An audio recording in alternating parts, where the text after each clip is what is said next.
राधे राधे बालकों, स्वागत है तुम्हारा एक नॉन एकेडमिक क्लास में। मैं उम्मीद करता हूं कि तुमने आज से पहली बहुत सारी ऐसी वीडियोस देखी होंगी, 7 मिस्टेक, 8 मिस्टेक, 12 मिस्टेक, 500 मिस्टेक।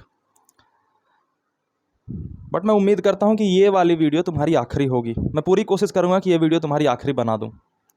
7 ऐसी गलतियां जो परीक्षा से पहले, शुरुआत से नहीं, ये गलतियां शुरुआत से नहीं आती, परीक्षा से 3-4 महीने आप पहले करोगे और उसका रिज़ल्ट ये होगा कि आपको सिलेक्शन से वंचित रह जाना पड़ेगा। आप जिस भी परीक्षा की तैयारी कर रही हो, मेरे बच्चे हैं तो IITs की तैयारी कर रहे हैं, तो आपको IIT के गेट का दर्शन करने का मौका as a student of IIT नहीं मिलेगा।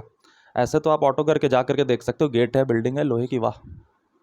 तो 7 ऐसी गलतियों की बात करेंगे बालक। ज़्यादा लंबी वीडियो मैं करने की कोशिश नहीं करूँगा, क्योंकि इस मोमेंट पे तुम्हारा समय कीमती है। मास्टर आप फिर क्यों समय ले रहे हो? क्योंकि बच्चा ये जितना भी देर है, 15 मिनट, 20 मिनट, जितने भी देर मैं बोलूँगा, वो शायद तुम्हारे 10 से 15 दिन बचा देगा। क्योंकि ये गलतियाँ सभी बच्चे करते हैं। IIT का प्रिपरेशन कोई नया तो है नहीं, ये पिछले 100 सालों से लोग करते जा रहे हैं। और सिर्फ IIT की बात करें, परीक्षा की प्रिपरेशन पिछले 1000 सालों से लोग करते आ रहे हैं, 1000 सालों तक लोग करते रहेंगे। और इंसान बदलेगा नहीं तो ये गलतियाँ भी बदलेंगी नहीं। तो 7 गलतियों की हम बात करेंगे, एक एक करके बात करना चालू करते हैं। सबसे पहली गलती है आपकी बिंज वॉचिंग। लास्ट मोमेंट पे बच्चा आता है, शायद ही किसी बच्चे का सिलेबस पूरा होता है, ठीक है। टॉपर भी जो बच्चा होता है ना, उसका भी सिलेबस पूरा नहीं होता और पूरा करने की ज़रूरत भी नहीं है। पिछले साल JEE मेंस की बात करें तो 50% अगर आपने स्कोर करा था तो आपके 98-97 परसेंटाइल बन रहे थे। बहुत बड़ी बात है 50% भी रहना अच्छे से। लेकिन बच्चों में एक बायसनेस आ जाती है कि परीक्षा का सिलेबस अगर 100% दिया हुआ है तो उसको तैयारी भी 100% करनी है ना। एक तरफ तो बच्चे का सिलेबस नहीं पूरा, और दूसरे तरफ उसके मन में एक गलत भावना होना कि यार सिलेबस तो पूरा करना होता है ना एग्जाम में सिलेक्शन के लिए। ये दोनों जब मिल जाते हैं तब बच्चे को जन्म लेता है बिंज वॉचिंग। बिंज वॉचिंग शब्द आपने ज़्यादातर वेब सीरीज के बारे में सुना होगा कि एक वेब सीरीज आई, पूरे रात भर में बिंज वॉच करके वेब सीरीज निपटा दी। तो कोई बालक जो है या बालिका जो है वो परीक्षा के दिन को कैलकुलेट करता है। मान लो 100 दिन बचे हुए हैं, लेक्चर उसके बचे हुए हैं 300, तो वो 300 से डिवाइड देगा 100 में, 3 लेक्चर प्रतिदिन। और आपको पढ़ने तो है 3-3 सब्जेक्ट, तो सोचता है कि 9 लेक्चर प्रतिदिन करूंगा तो सिलेबस मेरा 100% पूरा हो जाएगा। सिलेबस नहीं पूरा होगा। जिसके आप लेक्चर देख रहे हो उसकी कमाई पूरी हो जाएगी, क्योंकि पर डे में उसके 3-3 लेक्चर देखे जा रहे हैं। मजाक थोड़ी है यार। तो बिंज वॉचिंग का कोई रिजल्ट नहीं देता। आपको बिंज वॉचिंग नहीं करनी। आपके अगर 300 लेक्चर्स बचे भी हुए हैं ना, तो वो बचे होंगे उसके अकॉर्डिंग, जब 2 साल की पढ़ाई करा रहा होगा कोई तो, और 2 साल की पढ़ाई कराने के दौरान सिलेबस को लंबा खींचना होता है तो 300 लेक्चर में जाते हैं syllabus. Actually lecture syllabus 300 lecture का है ही नहीं। तो आप इसके 2 सोल्यूशन कर सकते। सबसे पहले बिंज वॉचिंग नहीं करनी, और ये 90% बच्चों का हाल होता है। 90% का, मैं खुद अपने टाइम में था तो मैंने करा था। मुझे टेलीग्राम पे लेक्चर्स मिले थे, सोचा था अरे यार ये टीचर तो बेस्ट है, पुराना वाला तो ख़राब था, इसके कर लूँगा तो सिलेक्शन हो जाएगा। 300 लेक्चर मिले, भाई साहब आंखें सूज गई थी यार, कुछ फ़ायदा नहीं होता। तो बिंज वॉचिंग करने की गलती बिल्कुल भी मत करना। और ये लाइन सुनने के बाद भी जो बच्चे हैं वो करेंगे, क्योंकि बच्चे के मन में एक और भ्रम होता है ना कि सिलेक्शन कैसे होना है वो मुझे पता है। उसको अगर कोई मास्टर वैलिडेट करता है कि हाँ हाँ ऐसे ही सिलेक्शन होता है तो वो मेरा फेवरेट मास्टर, और इसको अगर कोई अपोजिट बात बोलता है तो ये मेरा खराब मास्टर। बच्चा ये भूल जाता है कि आप सिलेक्टेड नहीं हो अभी ना। बहुत हम्बली एक्सेप्ट करना चाहिए कि एक्सपर्टीज़ को हमेशा रिस्पेक्ट देना चाहिए। जैसे तुम्हारी एक्सपर्टीज़ किसी फील्ड में अगर हो जाएगी आगे जा करके, मान ले कि तुम्हारी एक्सपर्टीज़ एस्ट्रोफिजिक्स में हो गई, तो मैं तुम्हारे सामने बिल्कुल हम्बल होकर पूछूंगा कि कैसे होता है एस्ट्रोफिजिक्स की पढ़ाई, कैसे चीज़ें की जाती हैं, ठीक है। तो अभी अपने ईगो को साइड में रख के, तुम्हें जो पता है, सामने रिजल्ट है ना कि उसने अच्छे से काम नहीं करा, तुम्हारे इन्फॉर्मेशन ने, तुम्हारे प्लानिंग ने, तभी तो तुम पैनिक हो रहे हो लास्ट मोमेंट पे। और उसी पैनिकनेस की सॉल्यूशन देने में आया हूँ, मैं बताने आया हूँ। ये सारी 7 बातें कुछ नई है भी नहीं, तुम्हें पता है ऑलरेडी, सारी चीज़ें तुम्हें पता हो कि अच्छा ऐसा भी होता है, ऐसा भी होता है। लेकिन बात वही है कि ह्यूमन ब्रेन जो है ना, वो विजुअलाइजेशन में काम करता है। किसी चीज़ को उसको दिखा दो तब वो मानेगा। फॉर एग्जाम्पल सड़क पे जा रहे हो, किसे नहीं पता कि शार्प टर्निंग पे अगर आप फास्ट जाओगे तो गिरोगे, मरोगे खाई में, लेकिन वहाँ पे फिर भी बोर्ड लगाई जाती है 20 किलोमीटर प्रति घंटे की स्पीड लिमिट है। क्योंकि बालक अगर वहाँ पे बोर्ड नहीं लगाई जाए तो इंसान विजुअली सोच नहीं पाएगा कि यार मुझे सही में चलना है इतना। तो सबसे पहली गलती आपको बिंज वॉचिंग नहीं करनी है। Got it. दूसरी चीज़ है बिगिन बीमारी। ये भी बहुत मतलब सारे बच्चों में होती है। एक बहुत ही पॉपुलर थ्योरी है एजुकेशन जगत में ही कि set your T equal to 0। पीछे जो भी हुआ उसको भूल जाओ और आज से टी इक्वल टू 0 सेट करो। अच्छी बात है, पॉजिटिव बात है, लेकिन लास्ट मोमेंट में ये काम नहीं करेगी ना। और बिगिन बीमारी क्या होती है? बिगिन बीमारी ये होती है कि बालक को लगता है कि अभी तक जो भी हुआ उसको डिलीट कर दो, शुरू से शुरू करते हैं तैयारी। 90 दिनों में है ना, 100 दिनों में जो है ना, 500 दिन बचे हैं एग्ज़ाम में। 500 दिन तो नॉर्मल दिन ही बचते हैं 200 दिन बचे हैं, 150 दिन बचे हैं, उसमें हम शुरू से अब तैयारी करेंगे। बालक, आज आप अपने पास्ट को क्रेडिबल नहीं मान रहे अपने सिलेक्शन के लिए, तभी तो आज से फिर से शुरू कर रहे हो ना। तो ये जो आज का दिन है ये भी तो कभी पास्ट बनेगा ना 1 महीने बाद। और जो आप आज से शुरू करोगे उसको भी फिर क्रेडिबल नहीं मानोगे उस दिन, क्योंकि आपको तो बिगिन बीमारी लगी हुई है कि 1 महीने पहले अच्छी स्ट्रैटेजी नहीं मिली थी, आज मिली स्ट्रैटेजी अच्छी। मैं जो 99 डेज वाले तुम्हें कोर्स पढ़ा रहा हूँ उसमें मैंने पहले दिन क्या कहा था कि तुम सबको भ्रम है कि तुम्हें शुरू से शुरू करने की ज़रूरत है। मैं जब पढ़ाऊंगा ना तो तुम्हारे पुराने नॉलेज को जितना भी है वो निचोड़ के तुम्हें फील करा दूंगा कि अच्छा तुझे पता था ये सारी बातें। और बच्चे को ये लगता भी नहीं कि मैंने उसका इस्तेमाल कर लिया, उन्हें ऐसा लगता रहता है कि मैंने शुरू से पढ़ाया। बट मैं चालाक आदमी हूँ ना, मैं उन्हीं पुरानी रिसोर्सेज को खेल करके तुम्हें सिलेक्ट करवाने के लिए वो काम करवा रहा हूँ। तो बिगिन बीमारी में भी मत फंसना, अपनी कमियों को देखना। बिगिन बीमारी का मतलब होता है कि हम शुरू से नए स्लेट पे पूरा लिखेंगे, फिर से पेंटिंग बनाएंगे। लेकिन आपके पास जो पुरानी पेंटिंग है उसमें देखना कि अच्छा यहाँ पे थोड़ा सा कलर डार्क करूँगा तो ये वाला पिक्चर थोड़ा और खूबसूरत होगा। तो पुरानी बीमारी में देखना कि अच्छा ये वाला टॉपिक मेरा थोड़ा सा अगर प्रैक्टिस करूँगा तो ये चैप्टर में बस एक लूप होल है वो थोड़ा सा ठीक हो जाएगा। किसी का पूरा चैप्टर खराब नहीं होता। ओके, तो बिगिन बीमारी से बच के रहना। तीसरी बात है थ्योरी लैगिंग इल्यूजन। ये क्या होती है? परीक्षा में सफल होने के लिए जितना थ्योरी इंपॉर्टेंट है उससे थोड़ा सा ज़्यादा प्रैक्टिस इंपॉर्टेंट है, ठीक है। लेकिन प्रैक्टिस करने से पहले, और अभी का जो समय है एग्ज़ाम से कुछ दिन पहले का, इसमें सबसे ज़्यादा आपके लिए इंपॉर्टेंट है प्रैक्टिस करना। लेकिन प्रैक्टिस के लिए क्वेश्चन छूने से पहले मन में आता है कि इसका तो मैंने थ्योरी पढ़ा ही नहीं है, या थ्योरी पढ़ा भी है तो इतना अच्छे से नहीं पढ़ा कि ये सवाल लग पाए। ये सबसे बड़ा भ्रम होता है और ये मार डालता है बालक को। अगर तुम्हें लगता है ना कि थ्योरी तुम्हारी अच्छे से नहीं हुई है तो भी सवाल को लगाओ, क्योंकि सवाल को लगाना ही थ्योरी को अच्छे से करने का प्रोसेस है। मतलब मैं नहीं समझ पाता किसी चीज़ को कि भाई साहब थ्योरी बिना सवाल के प्रैक्टिस कराए कैसे की जा सकती है। मैं खुद पढ़ाता हूं तो मैं कंसेप्ट तो 2 लाइन में बताता हूं, बाकी कॉन्सेप्ट सवालों से सिखाता हूं। तो ये थ्योरी लैगिंग इल्यूजन से बचना। तुम्हारे थ्योरी वीक नहीं है, तुम्हारे प्रैक्टिस स्किल्स वीक है, तुमने प्रश्न नहीं लगाए। तो तुम एक मेरी ट्रिक मान लो कि 1/30, अगर तुमने किसी के 1 लेक्चर देखे 1 घंटे के, तो उस 1 लेक्चर में जितने भी कॉन्सेप्ट है उसे 30 सवाल प्रैक्टिस करना है। जैसे मैं तुम्हारे आजकल 99 डेज वाले कोर्स में 2 घंटे के लेक्चर जनरली ले रहा हूं, तो तुम्हें उस लेक्चर से जहां से भी सवाल ढूंढने हैं 60 सवाल करने हैं, कहीं से भी बेसिक। जैसे मान लो कि मैंने पढ़ाया एक्सेलरेशन, तो एक बहुत सरल सी बात कि एक्सेलरेशन का यूनिट क्या होता है, मीटर प्रति सेकंड स्क्वायर। अब इसके बारे में एनालाइज करना, इसके बारे में सोचो, चिंतन करो, इस पे सवाल करो। मीटर प्रति सेकंड स्क्वायर को किलोमीटर प्रति आवर स्क्वायर में बदलना, इसी में बहुत सारे बच्चे निपट जाएंगे। अगर इसको कन्वर्ट करने में तुम्हें 10 सेकंड लग रहा है, इसका मतलब है कि तुमने प्रैक्टिस नहीं की। क्योंकि प्रैक्टिस करते तो तुम्हें डायरेक्ट एक नंबर पता होता जिसे डिवाइड देने पे किलोमीटर प्रति आवर स्क्वायर में बदलता है। तो वो चीज़ें प्रैक्टिस से आएंगी, है ना। तो थ्योरी लैगिंग नहीं है आपकी क्वेश्चन लैगिंग है। प्रैक्टिस करना होगा आपको। और ये इल्यूजन भी बहुत बच्चों में रहता है कि सर अच्छे से पढ़ लेंगे तब तो टेस्ट देंगे ना। टेस्ट दोगे तब अच्छे से पढ़ोगे। चौथी बात, I am different. You are not different. मैं भी डिफरेंट नहीं हूँ।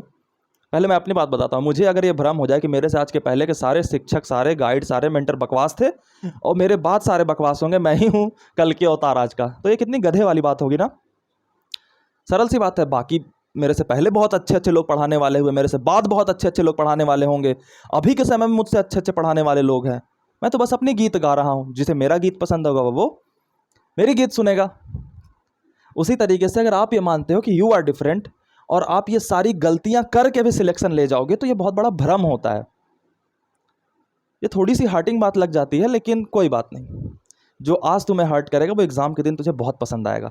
और मैं तुम्हें आज पसंद होने की नीयत से बोलता भी नहीं। मैं तो चाहता हूँ कि एग्ज़ाम के दिन निकलो और सबसे पहले मुझे मैसेज करो, थैंक यू मास्टर। मुझे वो नहीं सुनना, साले मास्टर कुत्ते कमीने तूने उस दिन तो बड़े अच्छे अच्छे सपने दिखाए कि 15 दिन में 5000 परसेंटाइल कैसे लाएं। सपने दिखाना ही नहीं। मैंने 99 दिनों के लिए पढ़ाना कब चालू किया? जब लगभग 150 दिन बचे हुए थे, 123 दिन बचे हुए थे एग्जाम में। मैं 123 में 123 का निकाल देता, सपने ज़्यादा बेटर बिकते, बट वो प्रैक्टिकल नहीं है। आपको कुछ रखना होता है सामान बचा के। You are not different. सब ये गलतियां करते हैं, आप भी गलती करोगे। और ये खुशी की बात भी है कि तुम जिस हालत में हो ना, उसी हालत में सब कोई है। तुम्हें लग रहा है कि तुम सिर्फ इस गलत तरीके से पढ़ रहे हो, नहीं, सब। लेकिन तुमने ये बात सुनना मंजूर किया यहां तक, इसका मतलब है कि तुम गलत तरीके से पढ़ते रहना नहीं चाहते। जानना चाहते हो कि अच्छा क्या क्या गलतियां होती हैं, मेरे में भी हैं, हाँ हैं, सुधार लूंगा, सुधार लूंगी। सरल सी बात है। इतनी तो गलतियों को एक्सेप्ट करना और इम्प्रूव कर जाना आसान है। ईगो बीच में आता है कि हम गलत कैसे हो सकते हैं, हम हैं, बाकी पानी कम है। लेक्चर इल्यूजन, 5वीं पॉइंट। लेक्चर इल्यूजन क्या होता है कि लेक्चर कर लेना टॉपिक कर लेने के बराबर नहीं होता। मान लो कि ये बिंज वॉचिंग वाले तरीके से आपने किसी तरीके से 300 लेक्चर देख भी लिए, तो आपको बहुत बड़ा इल्यूजन हो कि आपके सिलेबस कंप्लीट हो गया है, पढ़ाई हो गया। बिल्कुल नहीं। अब देखना, आप एक लेक्चर करके जाओगे, उसके प्रश्न लगाओगे तो थोड़ी मुश्किल आएगी, फिर प्रैक्टिस करोगे तब जाकर के वो लेक्चर कंप्लीट माना जाएगा तुम्हारे ब्रेन में। क्योंकि लेक्चर का कॉपी में होना और लेक्चर का दिमाग में होने में बहुत फ़र्क होता है बालक। और एग्जामिनेशन हॉल में आपका दिमाग जाएगा, आपका कॉपी नहीं जाएगा। और बहुत सारी जो मिस्टेक्स होती है ना, जो लेक्चर के दौरान हम करते हैं, क्योंकि हमारा ब्रेन कैसे करता है काम, देखो, हमारी ब्रेन जो है वो कुछ टफ चीज़ को फॉर ग्रांटेड ले लेता है। फॉर एग्जांपल मैं बताता हूँ, मैं फिजिक्स का मास्टर हूँ, तो मैं तुम्हें एच मैक्स का फार्मूला लिखवाया, ठीक है, you square upon 2g, got it. Projectile में होता है, मैंने पढ़ा रखी है तुम लोगों को, तो इसीलिए मैं एग्जाम्पल दे रहा हूँ। अब मान लो ये तुम्हें टफ लगा, तो इसको आंख जो है वो देखेगा और मन में इल्यूजन क्रिएट करवा देगा कि ये समझ में आ गई यू स्क्वायर अपन 2g, इसमें क्या है। 10 मिनट के बाद याद करोगे तो क्या था formula, U W upon 2g, ऐसा करेगा। तो जिस चीज़ के बारे में हमारा दिमाग इग्नोरेंट है, जब हम प्रश्न तैयार करते हैं तो उस चीज़ पर दिमाग इग्नोरेंट नहीं रह पाता। क्योंकि अगर इग्नोरेंस से काम करता तो दिमाग तो आप कहते हैं कि ये दिमाग, ये सवाल तो बन जाना चाहिए, और तूने कुछ तो इग्नोर की है। फिर वहाँ पे अब चाह के भी छल नहीं कर पाओगे। लेक्चर में तो छल कर दोगे कि ये वाले पे देख करके स्किप कर दिया, 2 बार डबल टैप कर दिया, वहाँ पे नहीं कर पाओगे। तो लेक्चर इल्यूजन में मत फंस जाना कि एक लेक्चर किया तो मेरा एक टॉपिक कंप्लीट, 2 लेक्चर किया, बिल्कुल नहीं, बिल्कुल भी नहीं, बिल्कुल असंभव। इससे बेहतर है कि कुछ क्रिकेट खेलो, फुटबॉल खेलो, मजे कम से कम तो आएंगे ना। लेक्चर करने का स्ट्रगल भी कर रहे हो और ऊपर से सिलेक्शन भी ना हो, ये पेन मैं देना भी नहीं चाहता तुम्हें। लेक्चर इल्यूजन में मत फंसना। एक लेक्चर करना, दिमाग में जज करना कि वो लेक्चर दिमाग में आया या कॉपी में ही आ गया। बेटर तरीका है इसकी, लेक्चर करते वक्त पहले दिमाग में डालने की कोशिश करो, फिर उसे कॉपी में लाने की कोशिश करो। अगली बात पे आते हैं, क्रैमिंग। ये लास्ट मोमेंट पे बड़ा चलता है। आपके पास समय कम बचे हैं, ठीक है, और आपको अपने दिमाग को यह सिग्नल देना है कि सिलेबस कंप्लीट हो गया, क्योंकि आपको पता है कि सिलेबस कंप्लीट है नहीं। दिमाग को जब मैसेज देना है कि सिलेबस कंप्लीट हो गया, तो सिलेबस किसे मानता है दिमाग? एक पेपर पे लिखे हुए कुछ इन्फॉर्मेशन को, कि वो इन्फॉर्मेशन अगर दिमाग में याद है तो हम कहते हैं सिलेबस कंप्लीट हो गई। तो इसीलिए हम चीज़ें जो पढ़ते हैं ना, उसे हम क्रैम करने की कोशिश करते हैं, याद कर लेने की कोशिश करते हैं, और वो बहुत बड़ा ब्लंडर हो जाता है। वो इल्यूजन से तो बच्चे निकल ही नहीं पाते, क्योंकि बच्चे को याद तो है कि फोर्स बराबर मास इनटू एक्सेलरेशन होता है, उसने याद कर लिया।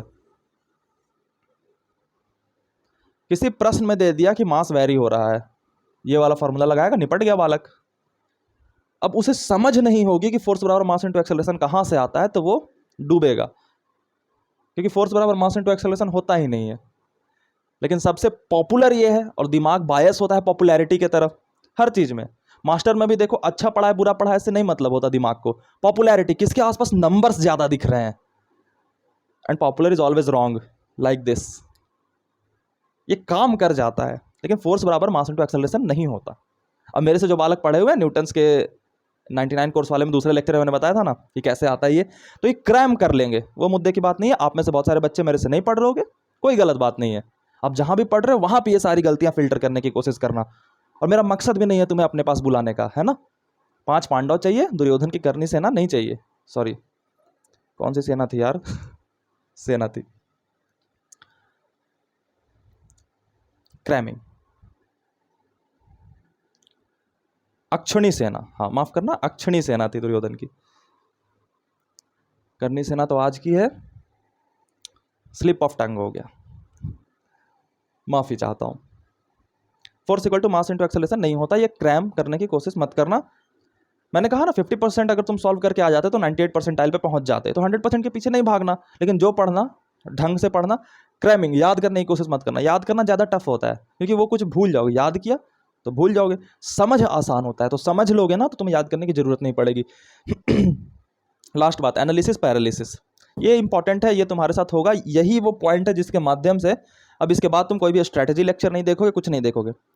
एनालिसिस पैरालिसिस क्या होता है कि बहुत ज़्यादा एनालिसिस करने से हम एक्शन में पैरालाइज हो जाते हैं। मतलब मास्टर, मतलब ये हुआ कि हमारे सामने कोई प्रॉब्लम आई, हम उस प्रॉब्लम पे एक्ट करते तो उसका सॉल्यूशन निकलता, लेकिन हमने क्या करा कि उस प्रॉब्लम पे एक्ट करने से पहले ये कोशिश की